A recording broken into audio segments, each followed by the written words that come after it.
teach y'all how to do a train sound. Kind of like.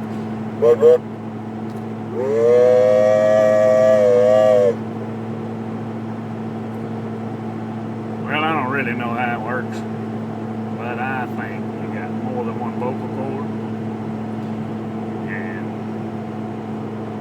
one of them's for high pitched noises, the other's for low pitched noises, deep voice, high voice, whatever you want to call it.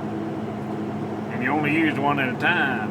If you're talking high, you use the high one. If you're talking deep, you use the low one. So all you gotta do is figure out how to get both of them dudes kicked in at the same time.